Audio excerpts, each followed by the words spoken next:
فما كان جواب قومه إلا أن قالوا اقتلوه أو حرقوه فأنجاه الله من النار إن في ذلك لآيات لقوم يؤمنون. وقال إنما اتخذتم من دون الله أوثانا مودة بينكم في الحياة الدنيا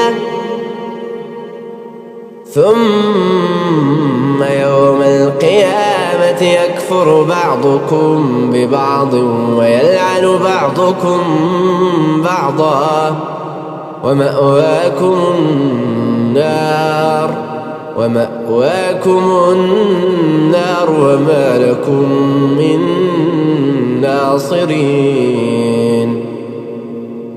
فآمن له لوط وقال إني مهاجر إلى ربي إنه هو العزيز الحكيم. ووهبنا له إسحاق ويعقوب وجعلنا في ذريته النبوءة والكتاب وآتيناه أجره في الدنيا وإنه في الآخرة لمن الصالحين. ولوطا إذ قال لقومه إنكم لتأتون الفاحشة ما سبقكم بها من أحد من العالمين. أئنكم لتأتون الرجال وتقطعون السبيل وتأتون في ناديكم المنكر. فما كان جواب قومه إلا أن قالوا ائتنا بعذاب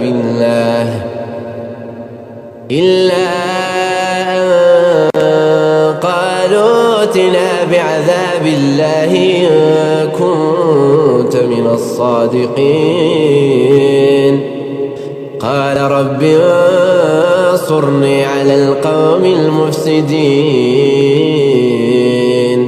ولما جاءت رسلنا إبراهيم بالبشرى قالوا إنا مهلكو أهل هذه القرية إن أهلها كانوا ظالمين.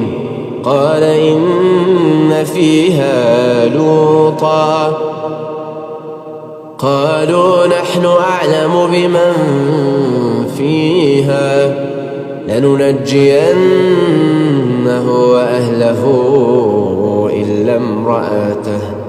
إلا امرأته كانت من الغابرين.